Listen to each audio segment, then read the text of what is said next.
Jarred Kelenic put in a lot of work this offseason, changing the way his swing looked. But that's not the only thing that Jarred Kelenic improved this offseason. JK is off to a great start so far in spring training. He's standing up taller in the box, there's no wasted movement with his bat, he's not bouncing it up and down, and he looks strong up there. He does not look overmatched like he has in the big leagues thus far. So far this spring, in 14 at-bats, JK has 3 runs scored, 5 hits, 3 of those hits have been home runs with 4 RBI. He's hitting .357 with a .357 OBP and a 1.357 OPS. Obviously, incredibly small sample size, but when you look at his 2022 regular season, you can say, yeah, that's pretty good for Jarred Kelenic. Of course, still just 23 years old, Jarred Kelenic has plenty of time to reach his potential, and he's going to be platooning with AJ Pollock in left field, so he has a good chance to face a lot of righties and be really good. But earlier last week, JK went on the Brock and Sock show over on 710 Seattle Sports Network, and he talked about what's different for him this year, and he specifically talked about one at-bat, one of the best at-bats that I have ever seen from him. And that one at-bat encapsulates everything that we wanted to see from Jarred Kelenic in 2023. Listen to this clip from that talk with Brock and Sock, and then we'll talk about what that means for Jarred Kelenic. I mean, I had an at-bat 2 days ago. Umpire made 2 bad calls back-to-back. And, you know, after the first one, I wasn't even phased. But the second one kind of got me for a second. And I even called time because I thought to myself, yo, like, nobody cares in this stadium that this umpire made a bad call. So, like, I got to get back in the box and strap it on. And I got back in there. I was already in the hole, but I had to battle. And then finished out having a good at-bat. And, like, that's the stuff that, like, nobody, if I were to go into the dugout after maybe I struck out, I chased the next pitch, right? Go into the dugout, I'm like, the umpire screwed me on those 2 calls. Nobody cares. Nobody cares. So why are we talking about it? And where did that ball end up, just for the record? The end of that at-bat? Center field. Yeah, it was pretty good. It was pretty good up the middle for a home run. The World Baseball Classic is here, and 2 of the greatest Mariners of all time, Ken Griffey Jr. and future Mariners Hall of Famer Julio Rodriguez, have a bobblehead from Foco. We recommend you guys go check those bad boys out with the link in the description down below, and we appreciate any and all support you guys give us on this campaign. Unfortunately for us and everyone in the Mariners baseball world, this game was not on TV, but it was one of the home runs that he hit against the Kansas City Royals in surprise, one of the 2 he hit that game. So instead, let's break down one of my favorite at-bats that I've ever seen from Jarred Kelenic. Now, the full at-bat here was posted by Gravel over on Twitter. Shout out to him for posting this video. We'll see if Marquee Sports gets mad at us because they yelled at us before for trying to put videos of their stuff on the interwebs. We'll see what happens here.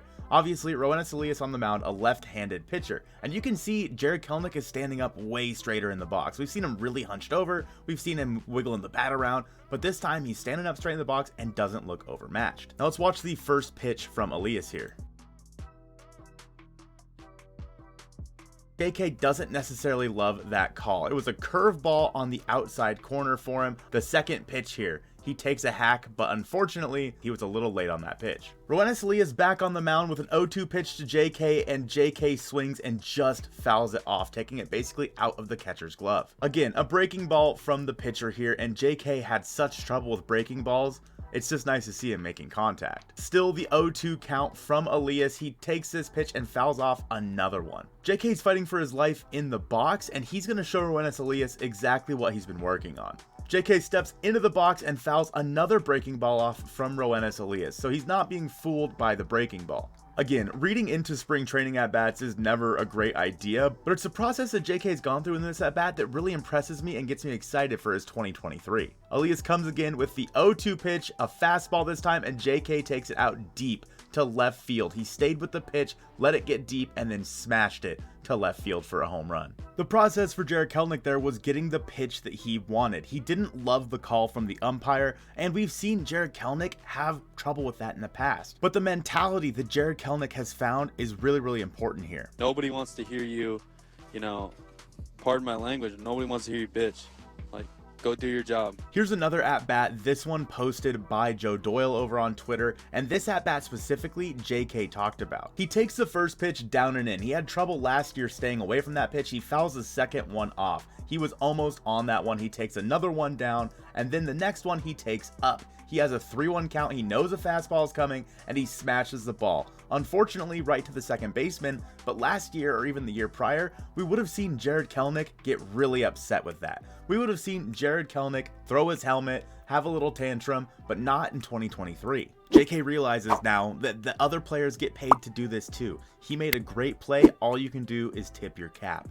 I had missed a pitch like 2 pitches prior. I just fouled it off, and I felt like I was a tick late, so I just told myself, you know, it was 3-1 count. The whole stadium knew a heater was coming, so I was like, I'm not going to be late here, and, you know, I put a great swing on it, and he made a heck of a play, so, like, you know, he gets paid to do it too. This home run here was 113 miles per hour off the bat, one of 2 home runs Jarred Kelenic hit that day.